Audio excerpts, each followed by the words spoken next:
सालों में सुनील ने आकृति को हर संभव खुशी देने की कोशिश की, लेकिन वो थी कि बात बात में सुनील को ताना दिया करती थी। उन दोनों की एक बेटी थी, शिप्रा। सुनील एक सरकारी डिपार्टमेंट में क्लर्क का काम करता था।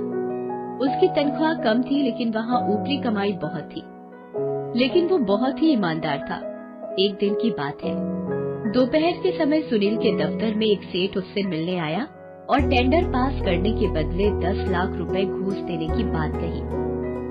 आपको बात समझ में नहीं आती क्या? 10 लाख क्या 10 करोड़ भी देंगे तो भी मैं बेईमानी नहीं करूंगा। चलिए अब आप यहाँ से जाइए, मेरा समय मत खराब करिए। शाम को जब आकृति को इस बारे में पता चला तो हाय हाय, ये किस आदमी से मेरा पाला पड़ गया है। मन तो करता है कहीं भाग जाऊं। वो गुस्से में उठकर दूसरे कमरे में चली गई। सुबह तक वो दूसरे कमरे में ही लेटी रही। क्या हो गया तुम्हें? बुखार तो नहीं लग रहा है? फिर क्यों लेटी हुई हो? शिप्रा और मेरे लिए नाश्ता नहीं बनाना क्या? हाँ हाँ, क्यों नहीं बनाना, जरूर बनाना है। मुझसे शादी करके तुम एक मुफ्त की नौकरानी जो घर ले आए हो। बातों को इतना घुमा फिरा कर क्यों बोल रही हो? बोलो ना, क्या बात है? आकृति को तो बस मौका चाहिए था। वो उस दिन सुनील पर फूट पड़ी। मुझसे पूछते हो क्या बात है?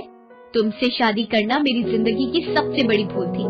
ना तो मेरे पास ढंग की साड़ी है, न घर में अच्छा फर्नीचर। किराए के मकान में जिंदगी किराए की हो गई है।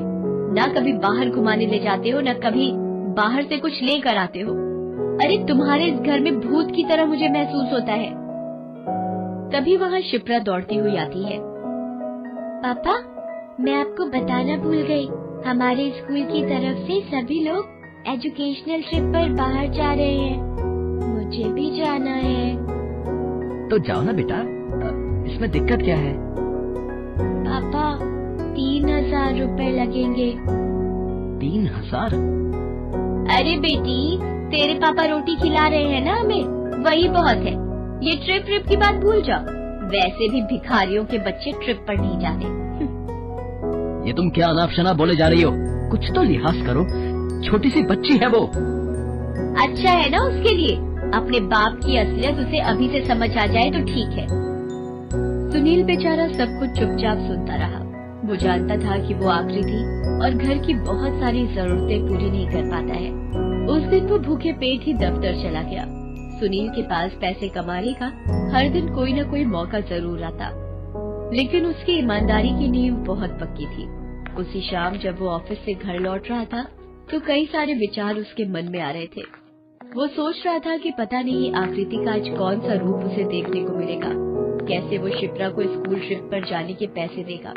इन विचारों में वो इतना खोया हुआ था कि सामने से आ रही कार का उसे पता नहीं लगा और वो उसे टकरा गया। टकराने से वो दूर जा गिरा।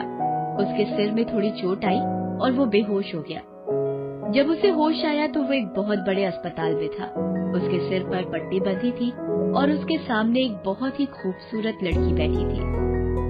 अरे, आपको होश आ गया? आप कौन हैं? ये मैं कहाँ हूँ? मैं काव्या हूँ। मेरी कार से ही आपका एक्सीडेंट हो गया था। मैं ही आपको यहाँ लेकर आई हूँ। थोड़ी देर में आकृति भी वहाँ आ पहुँची और सुनील को देखकर रोने लगी। हाय, ये क्या हो गया? कैसे हो गया आपका एक्सीडेंट?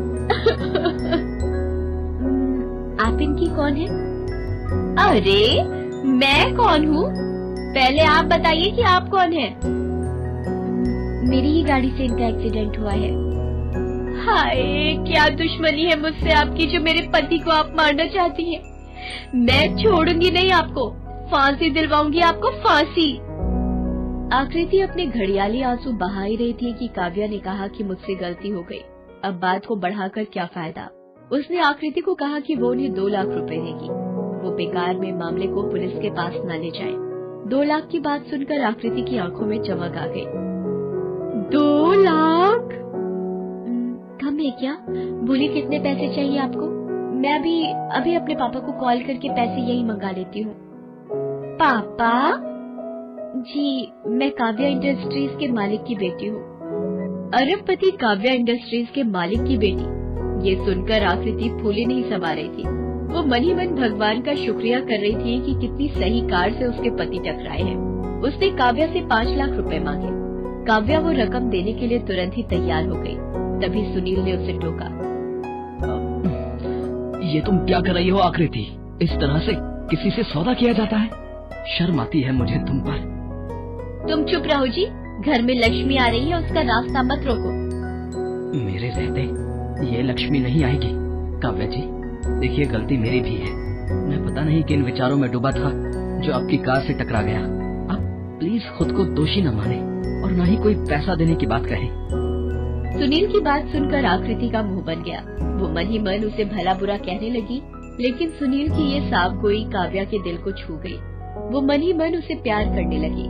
कुछ दिनों बाद सुनील अस्पताल से डिस्चार्ज हो गया। घर आने पर